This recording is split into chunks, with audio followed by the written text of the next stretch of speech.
ઓમ ગણેશ હર હર મહાદેવ। આજે તમને એક એવી કથા હું શ્રવણ કરાવીશ જે કદાચ રક્ષાબંધનના વિષયમાં કદાચ તમે સાંભળી ના હોય। એ રક્ષાસૂત્ર કે રક્ષા પોટલી સાથે સંબંધિત કથા છે। હવે કથા શું છે તો એ કથા બહુ જ અદ્ભુત છે, શ્રેષ્ઠ છે, જે યુધિષ્ઠિરને ભગવાન શ્રી કૃષ્ણએ શ્રવણ કરાવી હતી।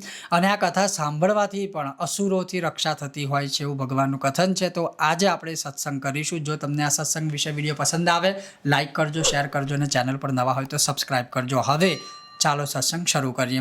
તો યુધિષ્ઠિર જ્યારે ભગવાનને એવું પૂછે છે કે કોઈ એવું વ્રત કે કોઈ એવું કથન તમે મને શ્રવણ કરાવો જે મેં સાંભળ્યું છે કે શ્રાવણી પૂર્ણિમાએ કરવાથી ભૂત, પ્રેત, પિશાચ આદિ હોય છે એનો ભય મનુષ્યને રહેતો જ નથી। મેં એવું સાંભળ્યું છે કે એ દિવસે કોઈ પોટલી બાંધે છે, રક્ષા પોટલી, તો એની 1 વર્ષ સુધી રક્ષા થાય છે। તો આ કેમ થાય છે, એની પાછળ રહસ્ય શું છે ને કથા શું છે, એ બધું હે કેશવ તમે મને શ્રવણ કરાવો। ત્યારે કેશવ એટલે ભગવાન કૃષ્ણ બોલ્યા કે તમે જે સાંભળ્યું છે એ વાત બિલકુલ સાચી છે। કેમ તો એક સમયે જ્યારે દાનવો સાથે ઇન્દ્ર યુદ્ધ કરે છે ત્યારે ઇન્દ્ર ત્યાં હારી જાય છે અને બધું જ એ પોતે પણ હારી જાય છે, એટલે કે એનું રાજ્ય, શાસન બધું જ દૈત્યો દાનવો હોય છે જીતી લે છે। અને એનાથી એ હતપ્રદ થઈ, નિરાશ થઈ અને જ્યારે પોતાના લોકમાં પોતાના ઘરે પાછા આવે છે, એટલે કે ભગવાનની સન્મુખ આવે છે, ત્યારે એમની જે પત્ની ઇન્દ્રપતિ શચી એટલે કે ઇન્દ્રાણી હોય છે, ઇન્દ્રાણી એમને જુએ છે અને એમને દુઃખ થાય છે, ચિંતિત થાય છે કે હવે આ જો દાનવો રાજ કરશે તો પછી આ પૃથ્વીનું શું થશે। એટલે પછી ઇન્દ્રાણી પોતાના પતિ ઇન્દ્રને સાંત્વના આપે છે કે તમે ચિંતા ના કરો, કારણ કે આજની જે રાત્રિ છે એટલે કે આજની જે તિથિ છે, ચતુર્દશી તિથિ, એ ભૂત પ્રેતની તિથિ છે।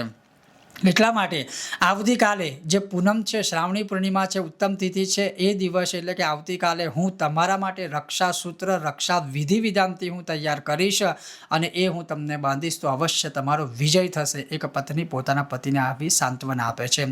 ત્યાર પછી બીજા દિવસે શચી એટલે કે ઇન્દ્રાણી પોતે રક્ષા પોટલી બનાવે છે। એનો જે વિડીયો મેં ઓલરેડી બનાવી દીધો છે, તમને ખબર જ હશે જે લોકોએ જોયું છે।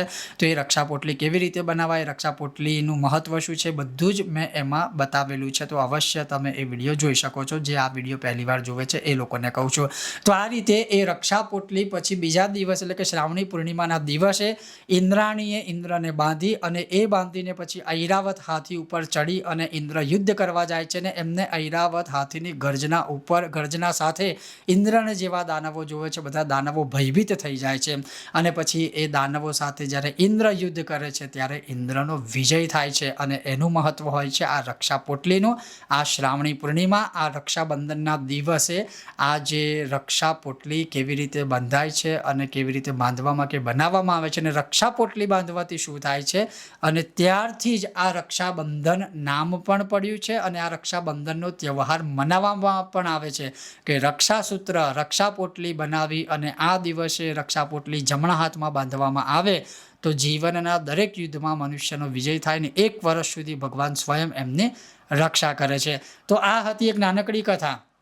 શું આ કથા વિશે તમને ખ્યાલ હતો? જો હતો તો તમે અવશ્ય કોમેન્ટ બોક્સમાં જણાવી શકો છો, અને ન તો પણ તમે આ કથા શ્રવણ કરી અને પુણ્યનો લાભ લઈ શકો છો અને રક્ષા પોટલી વિશે પણ તમે આ જાણકારી કે સત્સંગ મેળવી તો તમને કેવું લાગ્યું? જો આ સત્સંગ ગમ્યો હોય તો વિડીયો લાઇક કરજો, શેર કરજો અને ચેનલ પર નવા હોય તો સબસ્ક્રાઇબ કરીને ઘંટીનું ચિહ્ન દબાવજો। ઓમ ગણેશ હર હર મહાદેવ।